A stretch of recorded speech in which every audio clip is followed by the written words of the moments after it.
more than 90 people searched all night for a little boy named Dominic. He had gotten separated from his family on a skiing vacation, and with each passing hour, the parents, the search party officials became more and more concerned, more worried that he was out in this wilderness.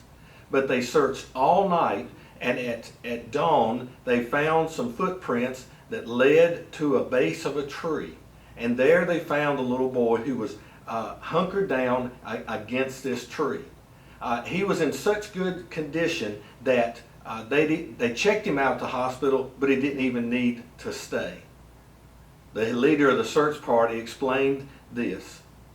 The father had had the foresight sometime earlier to teach his little boy that if you ever get lost in the woods, if you ever get separated, find the base of a big tree, one that you can kind of just nuzzle and get stuck inside of just a little bit, and then pile branches and limbs and anything you can around you to keep you warm so that you won't get frostbite or hypothermia. It was this trust of the little boy, of his father, who had given him very wise words that saved his life. Simply obeying. Obey. That's a word that's not very popular these days. It's become an ugly word. It's an undesirable word. As somebody said, it's become a four-letter word. We have become, as a society, one who wants alternatives. We want choices. We do not want anyone telling us what to do. Obedience is not what we live for. There's always that we want to push back against obedience. We want to push the envelope and see how far we can go. This past week, I had the great honor of going back to Martinsville, Virginia, to be a part of a funeral for a dear old friend, the man who got me my first job right out of high school. And I remembered and told this story that when we were working, I was right out of high school, we went to a supply store to pick up parts where we worked in heating and air conditioning. And there on the counter, I'm going to tell you how old I am here, there on the counter was a display of a smoke detector. This was the first smoke detectors to put in your house. And as it was there on the counter on display, trying to get people interested in buying this new product, Curtis, who smoked, I just watched him. He took a long draw off of his cigarette, knelt over and blew right into the smoke detector. And of course it goes off and it's beeping real loud, and the man working behind the counter came over waving it, trying to get it to stop, and he finally just had to take the battery out of the thing to get it to shut up. And I always remember that disgusted look that he gave Curtis as he walked away. But you know, there's always going to be that part of us who does not, we have to learn, we have to experiment with things. We just can't take the word that this is the right thing. If you don't think so, why do you think we put the little white plastic things into our electric outlets all around our house when there's a child around? Because we know they're going to stick something in there. Adam and Eve had all the trees in the garden, but they needed just one more, and they had to push for it. Somehow the idea of obey has become the opposite thought of freedom. Rules hold us back. Obedience shackles us. We can't live freely and enjoy everything we want to. And somehow we've come to think that a ruleless or standardless society or free zone is the best thing for us. Well, let me ask you, how did that work out for Adam and Eve? How's it worked out for you? I know the times in my life that I've tried to live a ruleless or standardless life. It never turns out right. Jesus knew the consequences of not obeying, of trying to live in a standardless society. And this is one of the words of warning that he gave to his disciples on that last night. And therefore it's words to us as well. And that's to obey, to do as we're told. In John 15, in verses 10 and 11, he says this about obeying. If you obey my commands, you will remain in my love, just as I have loved my Father's commands and obeyed my Father's commands and remain in his love. I have told you this so that my joy may be in you and that your joy may be complete. Now look at that.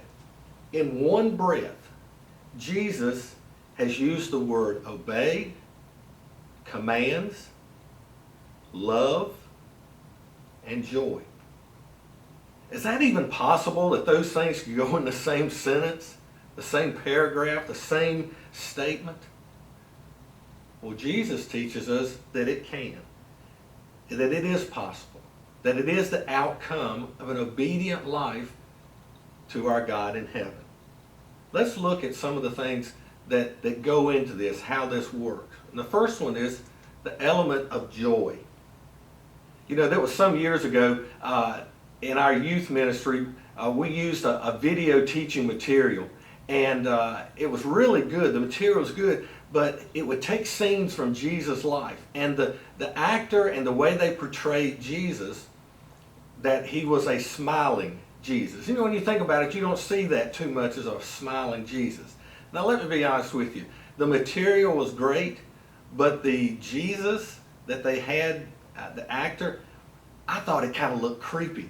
He just had this big grin all the time. You know, it just looked cheesy. And some of our teenagers, if you remember back to those days, you're adults now, but I remember back to those, you remember that we laughed about that how a smiling Jesus looked. Now, don't get me wrong. I believe in every way possible Jesus was joyful. I believe that Jesus laughed. I believe that he smiled. I believe that he enjoyed life. All of those things. Even in all the pressures, I think he was a happy person. When Jesus healed someone, do you think he had a stern look on his face? Or when he saw their life light up in their eyes, or walk for the first time, or see that their skin was healed of leprosy? Do you think he just stood there and looked solemn?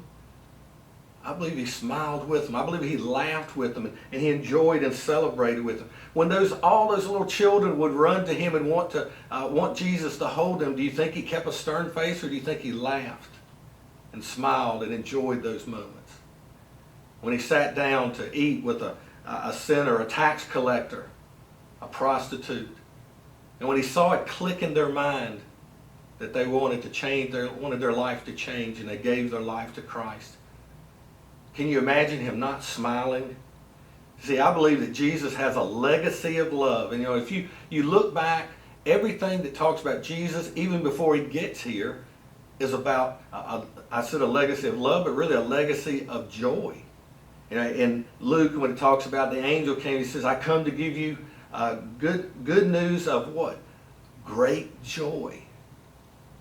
Later he says that Jesus himself said, I have come to give life and to a full measure, that you may have life and have it to the full. And one of my favorites is in Matthew 25, when he tells the story of the ones who have been given things to take care of by the master, and then when they've come back and done a good job, he says, come and share in your master's happiness. That's awesome. Jesus' critics, of course, didn't want him to be a happy person, a joyful person.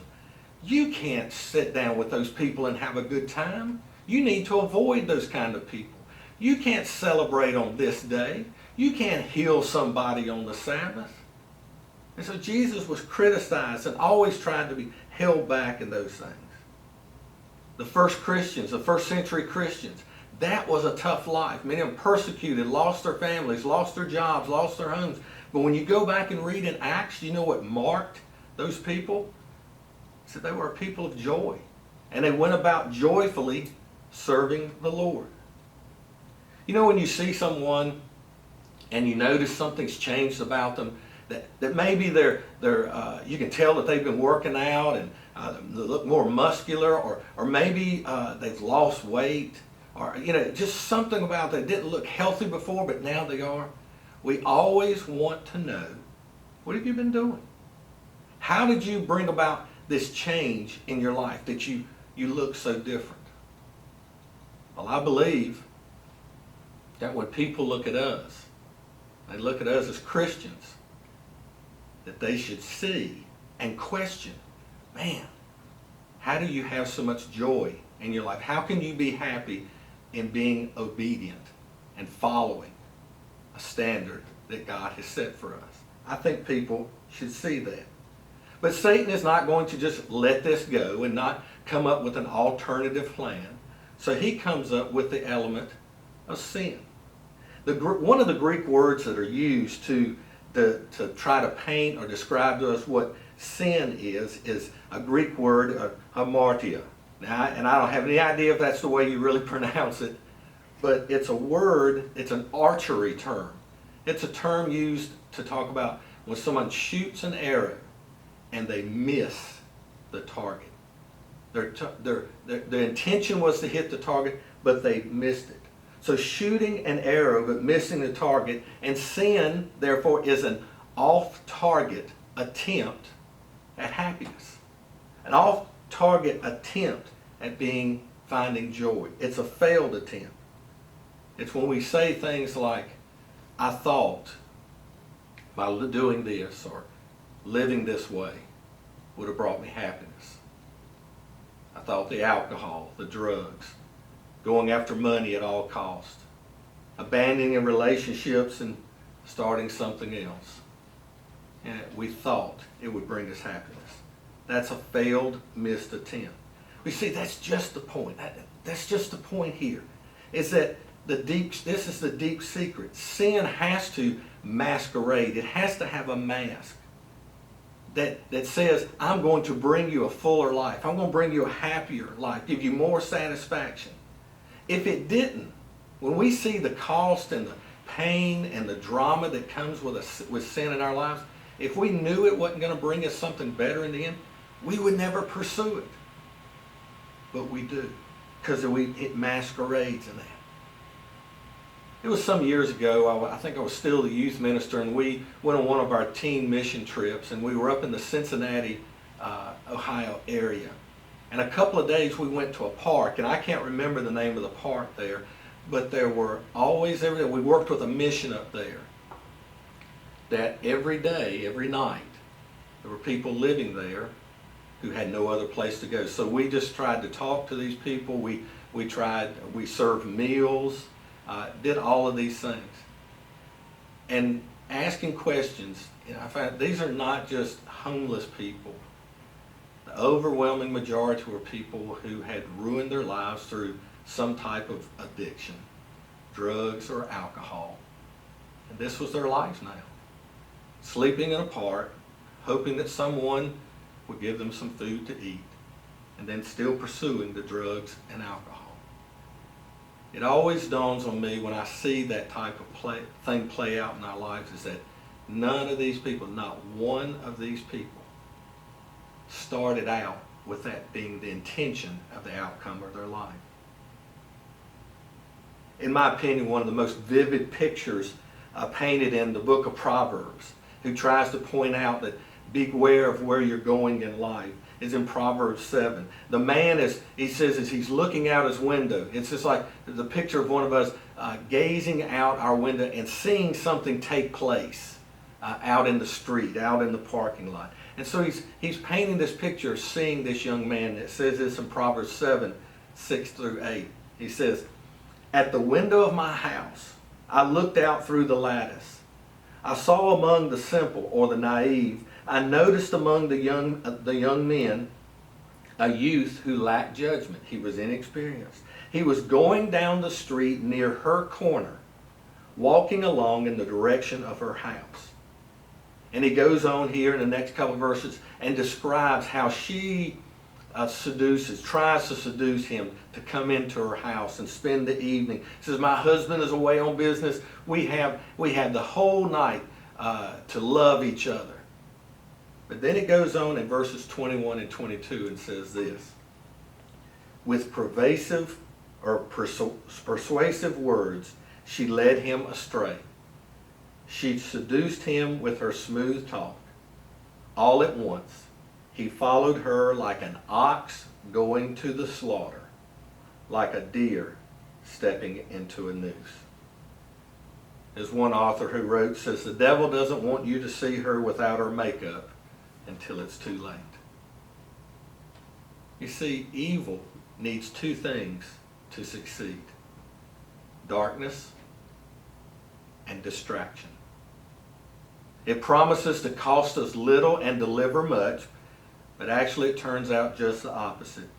It delivers little and costs us everything. But just like the prodigal son who realizes as he's in the hog pen in a foreign country, it doesn't have to end this way.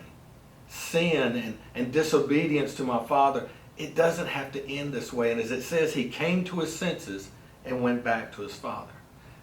Sin never has to be the end of the story.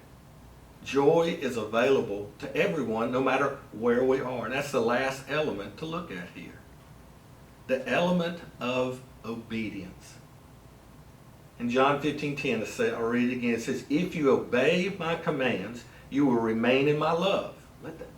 Don't read through that too quick. You will remain in my love, just as I've obeyed my Father's commands and remain in his love. You know, a great leader never asks his followers to do something that he is not willing to do himself. Jesus' life has been one of obedience. Through his entire life, he obeyed the Father. Can you imagine, picture in your mind, the greatest chef that you can think of? And they come to personally cook for you, you and your family. And this greatest chef in the world comes and cooks for you. And at the end, you say, well, that was good, but I think you needed to use more salt and a little less pepper. And have you ever thought of trying? How arrogant would that be on our part? To criticize the greatest and tell them how to do things. Or if you got the opportunity to play with a great golfer, if I ever got the chance to play with Phil Mickelson, who has always been a great putter, and we play golf, and I say, Phil, hold up just a second. Let me point out a few things that I think would help you in your putting. How arrogant would that be of me to do that? Jesus is the Son of God. He is divine. That means that he is all-knowing. He's all everything.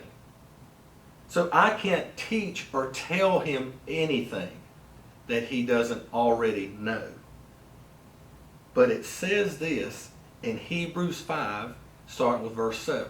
Remarkable passage. It says, during the days of Jesus' life on earth, he offered up prayers and petitions with loud cries and tears to the one who could save him from death. And he was heard because of his reverent submission. Of course, he can't be talking about that he had to learn obedience because Jesus was disobedient in his life. But of course it pops out in our mind when we read this of Jesus in the garden. Jesus in the garden and praying, Father, take this cup from me, but your will be done, not mine. And the Father did not leave him in the grave. He raised him from the dead. Why? Because of his submission, his obedience. And then it goes on in verse 8 and says this, although he was a son, he learned obedience from what he suffered. Now that's strange wording, isn't it? Learned obedience. The Son of God learned obedience. And like I said before, it can't be because he had been disobedient, because we're taught and we know that Jesus never sinned. But rather, by going to the cross, he proved his obedience to the Father. He completed the plan. He made the plan complete by going to the cross. We learned that. In verse 9 it says, and there again in verse 9 it says, and once made perfect, he became the source of eternal salvation for all who obey him. Once he went to the cross, once he carried out his obedience completely to the Father, it was made complete. Everything finished for the good, salvation for all who obey him. All of us can say we follow Jesus. Oh, I'm a follower of Jesus. I'm a disciple. I'm a Christian. I love him. I'll do what he says. But how do we demonstrate that? How do we prove to God that we really do love him? How do people around us see that? How can we do that if we never follow him? How can we be a follower and never follow? We know it's not possible. The Bible teaches that if we do not follow, we are not a follower. There will always be a part of us that wants to disobey, that we don't want to go along, that says, you can't tell me what to do. I make my own choices. But just remember that. That may be true of all of human nature, but that is sinful nature. It's nothing to be proud of. It's nothing to brag about. It is in obedience that we find joy and that we defeat this sinful nature. God came up with a plan to save us out of love. He said it was because of his great love to bring us back to him. But it was made possible through obedience. Obedience to the Son. Obedience of the Son to the plan, to the cross. One more verse here. Hebrews 12:2 says, let us fix our eyes on Jesus, the author and perfecter of our faith. Now look at this. Who for the joy set before him endured the cross, scorning its shame, and sat down at the right hand of the throne of God.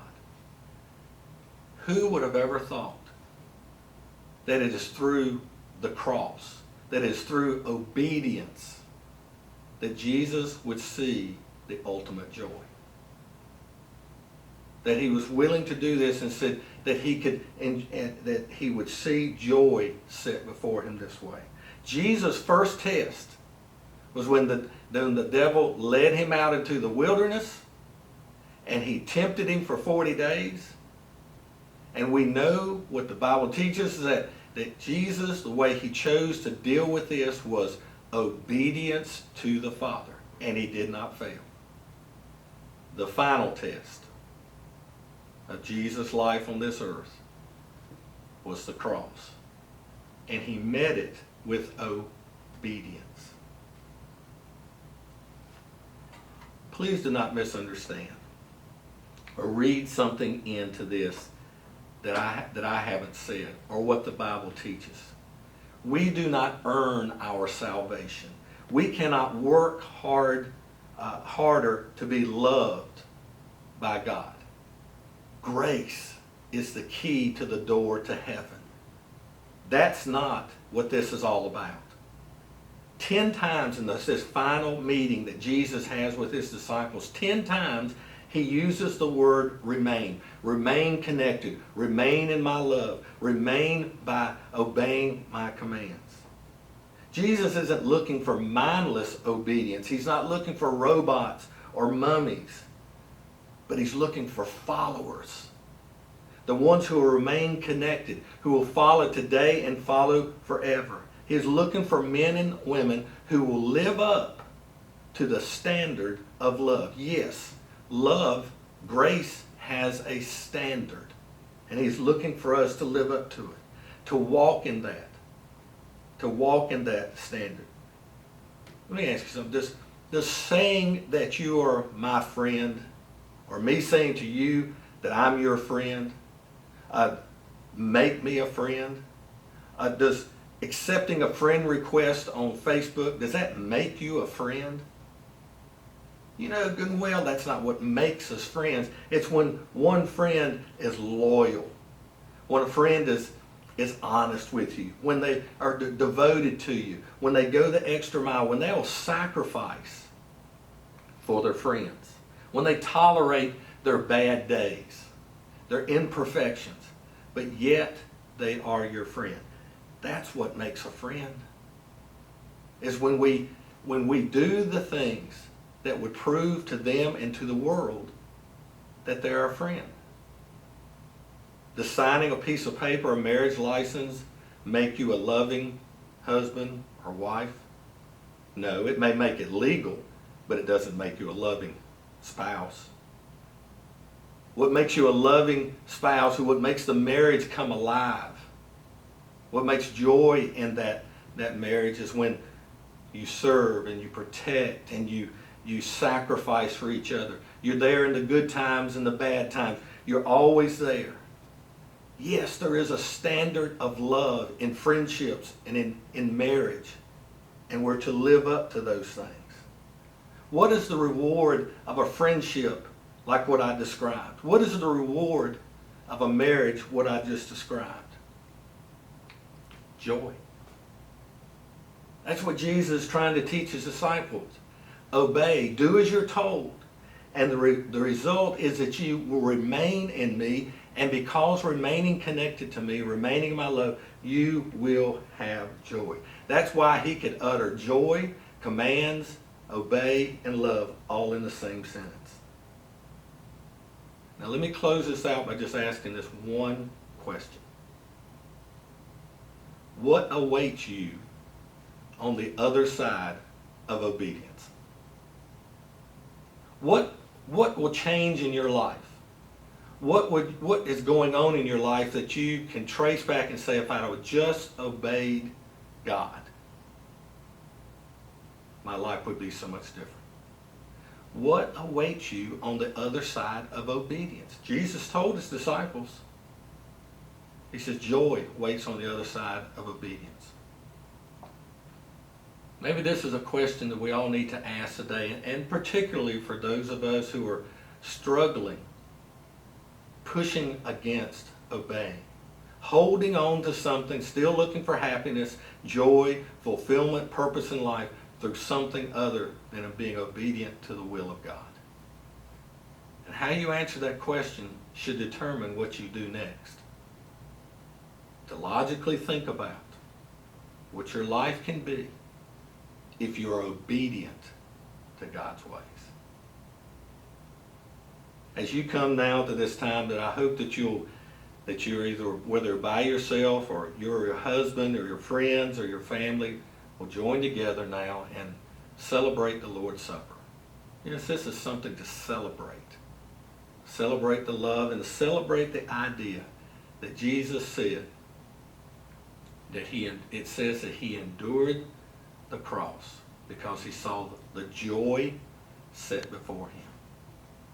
Being obedient to the Father and seeing all of us with the opportunity to be forgiven of our sins. Will you think of that as you take? God bless you. Serve the Lord the very best you can this day and for the week to come.